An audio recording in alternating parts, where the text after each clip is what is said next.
देख रहे हैं, है ना, ये क्या बना हुआ है, ultra structure of bacterial cell. जो जीवाणु रहते हैं उन जीवाणुओं की कोशिका, जो एक कोशिका रहती है वही जीवाणु कहलाता है। उसकी कोशिका को माइक्रोस्कोप में देखने पर, जीवाणु की जो कोशिका रहती है उसको माइक्रोस्कोप में देखेंगे तब इस प्रकार की स्ट्रक्चर वहाँ दिखाई देती है। इसी को कहते हैं ultra structure of bacteria cell या जीवाणु कोशिका की संरचना। अब वो संरचना देखने पर क्रमशः उसमें क्या क्या संगठन हमें दिखाई देते हैं, कौन कौन से भाग हमें दिखाई देते हैं, जो आपके सामने ये है।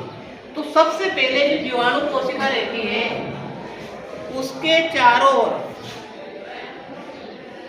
ये 3 स्तरीय लेयर पाई जाती है। कितने स्तरीय? 3 स्तरीय। ये जो लेयर है ये तीन लेयर में 3 भागों में बटी हुई रहती है, जिसको इनवेलप या बाहरी आवरण कहते हैं। अब इसमें जो सब बाहरी जो ये लग रहे डॉट, इसको हम कैप्सूल या स्लाइम लेयर कहते हैं। क्या कहते हैं? कैप्सूल या स्लाइम लेयर कहते हैं।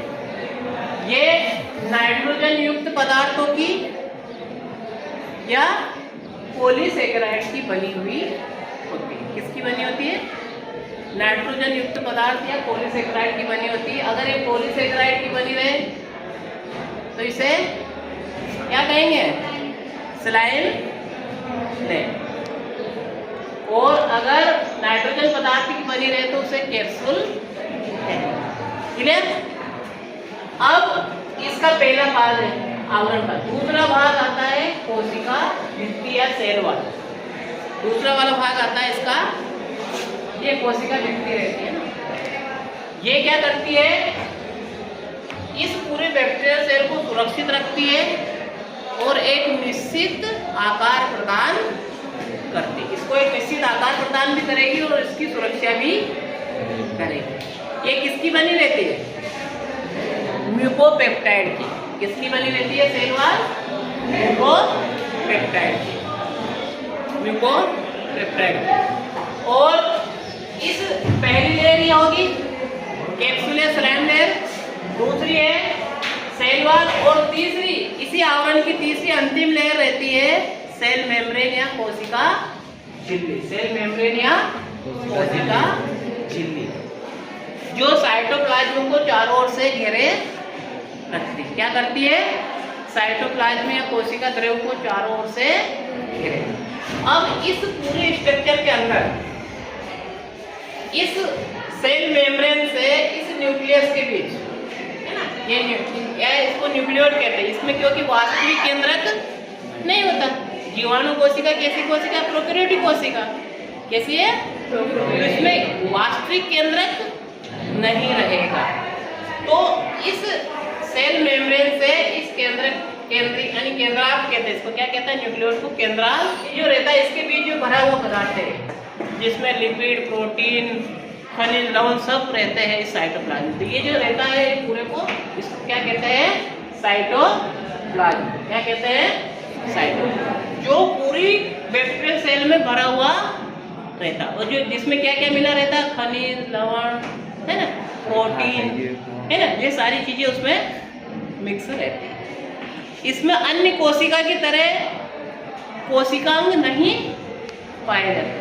समझ में? क्योंकि ये प्रोकैरियोटिक कोशिका है, इसलिए इसमें जो आधुनिक जो बड़ी कोशिकाएं रहती है प्रोकैरियोटिक कोशिका, उनमें जो केंद्रक और कोशिकांग पाए जाते हैं वो ऐसा इसमें नहीं पाया जाता।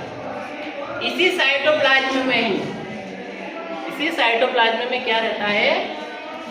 ये सारे कोशिकांग पाए जाते हैं। तो ये जैसे ये है ना, ये लिपिड के ग्लोब्यूल्स इसी साइटोप्लाज्म में इस न्यूक्लियोइड के चारों ओर, है ना, पाए जाते हैं। जगह जगह इसमें क्या राइबोसोम भी रहता है। क्या रहता है?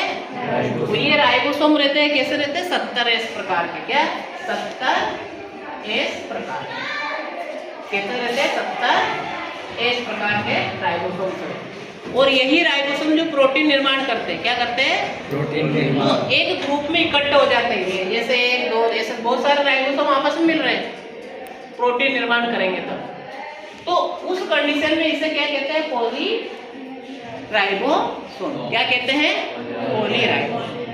इसी कोशिका द्रव में साइटोप्लाज्म में ये आरएनए भी पाया, क्या पाया जाता है? आरएनए भी पाया जाता है। क्लियर? अब क्योंकि इसके बीच में स्पष्ट केंद्रक नहीं है, क्योंकि इसमें ना तो केंद्रक झिल्ली स्पष्ट है, ना केंद्रिका है, और बीच में गुणसूत्र भी स्पष्ट नहीं, केवल एक फैला हुआ एक केंद्रक पाया जाता है या न्यूक्लियोइड पाया जाता है, जिसमें डीएनए क्या रहता है? ये फैला हुआ है ना, बिखरा हुआ पड़ा रहता है ना, ये वास्तविक केंद्रक नहीं होता है ना। तो ये इस प्रकार, ये क्या ग्लाइकोजन है ना, क्या इसमें ग्लाइकोजन भी पाया जाता है। तो ये इस प्रकार एक बैक्टीरिया की कोशिका दिखाई देती है ना। तो क्वेश्चन आता है, एक जीवाणु कोशिका की वर्णन कीजिए। ये माइक्रोस्कोप में देखेंगे तब दिखाई देगा, वो भी हाई पावर माइक्रोस्कोप में रहते हैं। ये इनको क्या कहते हैं? फ्लैजिला या फ्लैजिलम भी कहते हैं। क्या कहते हैं? इनकी सहायता से क्या करता है? ये लोकोमोशन करता है, गति।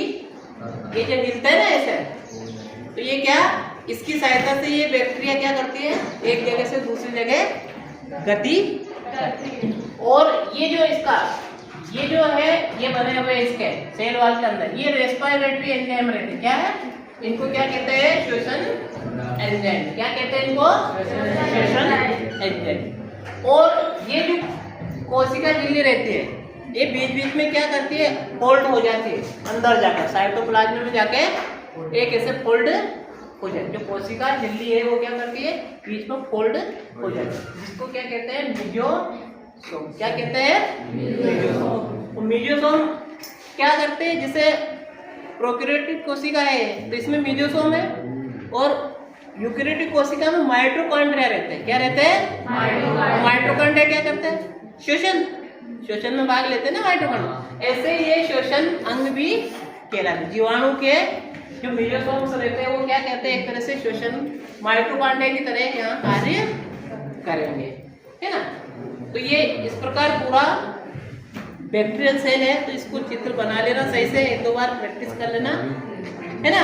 उसके बाद है ना अच्छे से ये याद हो जाएगा।